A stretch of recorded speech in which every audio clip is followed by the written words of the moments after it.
Okay, winter's here. We've got a prediction that we might have some snowfall. Another one coming for the local area. This one may even be bigger than what we experienced last time. Is your car ready? Are you ready in case you get stuck, stranded, or so that you can help somebody else if they wind up in a bad predicament? I'm going to bring the camera in here a little bit closer, and because of a viewer request, I'm going to go over how I prepare my car for an impending storm. So stay tuned, I'll bring the camera in and we'll get started.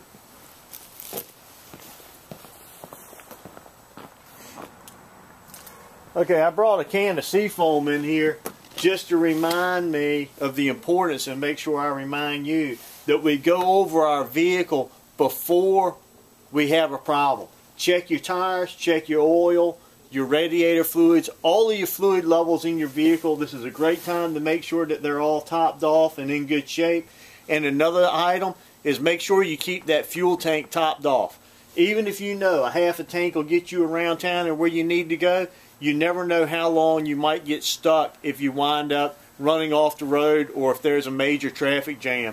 I look at these videos that were shot down around Atlanta just a few weeks ago, and I remember what happened in Washington, D.C., and I think about those people who spent all of that time on those parkways and those overpasses that were up there exposed to the wind and coming right off the water. And that's something that we definitely want to have our vehicle full of fuel and make sure we can run it and use that vehicle to keep us warm.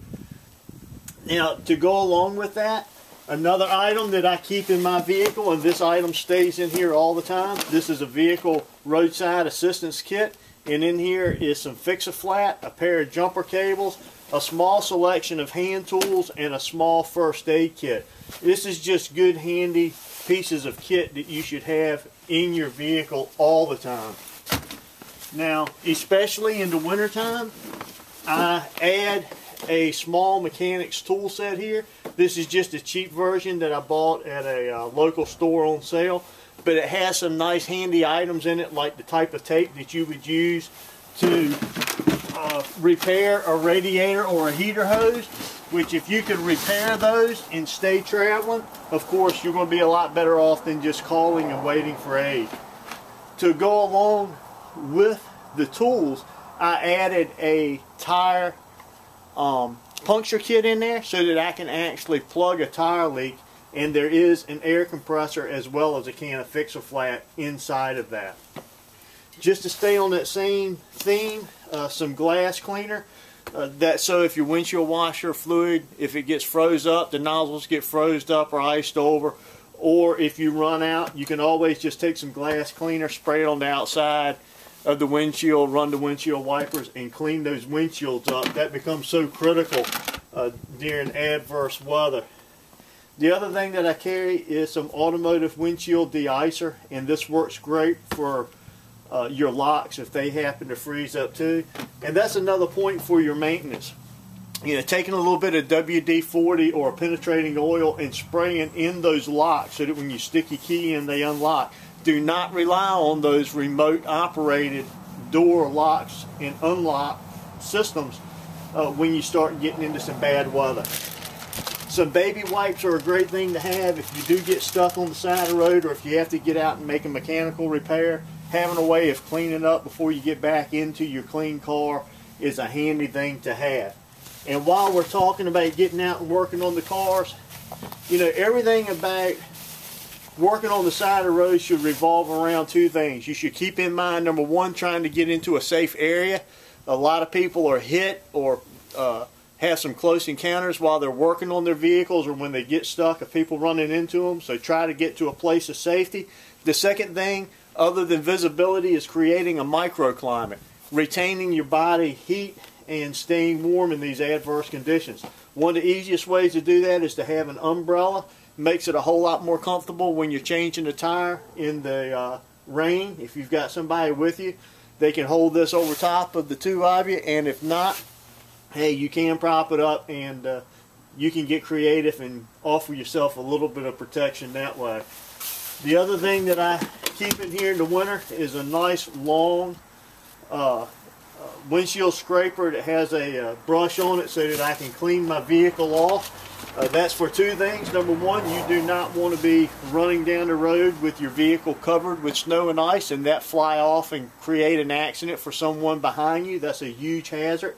The other thing is you want to be able to clean your vehicle up without getting absolutely frozen cold, and having the proper tools allows you to do that. And of course, having the ability to clean off all of those windows and the glass gives you better visibility, which is safe. If you do happen to get in deep snow, a small collapsible shovel like this, even the military style, work very well, but this one is nice. It was relatively inexpensive. I picked this one up at Lowe's, and it collapses down, and it's made for shoveling snow. But those are three tools, if you will, that will make your life a lot easier if you do find yourself having to get out into the weather. To go along with that microclimate and visibility, this is simply a large 55-gallon drum liner. Get the biggest that you can find. It's nice to lay down on the ground. You can make a poncho out of this. You can put your parts in it as you're working, as you're taking your wheel apart or taking your jack out of your vehicle or whatever. Many purposes that can serve you well is a 55-gallon drum. And if you really want to beef it up, this is a 9x12 2mm piece of plastic tarp that I can lay out on the ground. That way I'm not laying down in the snow or the rain sitting there trying to work on my vehicle. Another item I keep with me all the time is a roll of duct tape. Just Google that. There's just multi purposes for duct tape. You can't go wrong having too much duct tape. Now in the wintertime, heat is always an issue and people think about it, and if you have to cut your vehicle off for whatever reason, I like these little sterno packs, and they also make some called Heat, which these are nothing more than Schaefer dish fuels. Now remember, you do have to use proper care. You may have to crack a window, do other things to ventilate the vehicle. You don't want to suffocate yourself inside the vehicle. But you need some way of heating the inside of the compartment of this vehicle. This vehicle, over time, without the engine running, will actually get as cold as it is on the outside because of all of the metal, and it'll make your life miserable. Glow sticks as well as flares are stored down into the bottom of the compartment. The flares, of course, for using out on the roadway, but in deep snow they may not be practical. Glow sticks can always be hung off of your vehicle or taped to the vehicle with a little bit of that duct tape. That can also help you light the inside without using up your battery powering your flashlights, which we have right here is a nice high quality flashlight. You'll want to keep one of those with you. That's an LED model so that it draws very little power. We've already discussed the first aid kit, and for me, we have a homemade and a pre-packaged and purchased designed MRE pack. These, along with the small heaters, can be heated up, and there's also foods in here that can be eaten as is. If you don't want to go that route, you can simply go to your local Walmart and you can buy a large bag of the blended trail mix and throw that in there, and that's several thousand calories that you can have with you. If you include some water with that, now in the summertime I may keep a bottle of water in my vehicle stuck in here, but this time of year it's not practical because it freezes every night. So I get in the habit of carrying my water with me, and I carry a 1-quart canteen with me most all the time, clean canteen bottle and a little cup. But I don't see the sense, if you've got access to good water at home, why you would want to be out buying bottles and bottles of store-bought water, drinking water, when you can simply fill your container up. It's with you all the time, and I like a metal bottle. You can have the plastic. I like reusable, and I like the multifunction of that. The other thing that I encourage you is a good GPS unit. If something happens and we have a major storm and we have to leave the area and travel, a GPS, even in adverse conditions. Yeah, I know that when it gets really bad they can quit working, but most of the time they work, at least spotty. So make sure you've got your GPS, and I have an extra power cable there for that. And your cell phones, any of your electronics that you think you may need. This is a very small but convenient to have.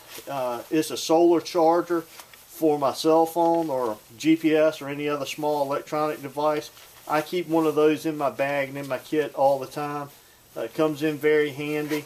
And remember those electronic devices that may keep the kids occupied. That takes some of the stress off of you. It's already stressful enough driving in these conditions or when you get stuck. A good quality map to back up that GPS system in case you do have to leave town is just absolutely invaluable.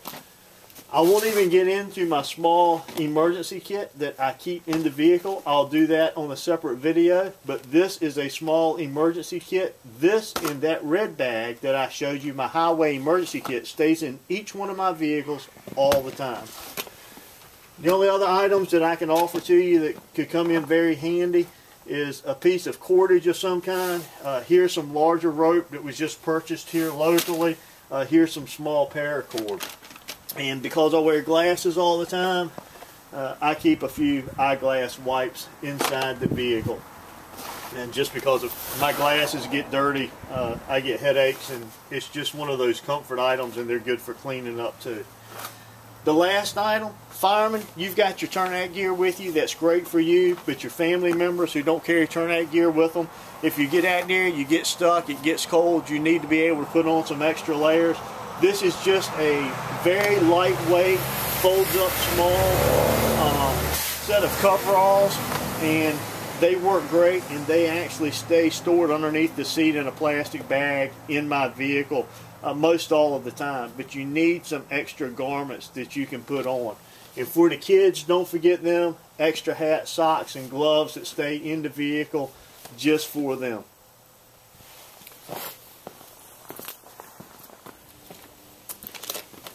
Okay, so here's everything packed up inside the vehicle. You can tell it does take up a little bit of space, but half of that is taken up by my turnout gear. But if you need it, trust me, it's well worth hauling it around. Now in my pickup truck, when bad weather comes and because we have to respond to calls and I have to go back and forth to work, I throw my chainsaw in the back. But in the family vehicle, I don't want to be riding around with gas in the back, so I include a bow saw or an axe. Just something that I can cut those tree limbs and such out of the road if we do start having issues with that. That'll serve you well as well. Hey, I hope if nothing else this video is a little bit of a reminder for you and you can adjust it to fit you and your own family needs. But be prepared. Like a friend of mine on YouTube says, if you're not always prepared, you're never prepared. I'm Tim Langston with Red Dog Bushcraft. God bless.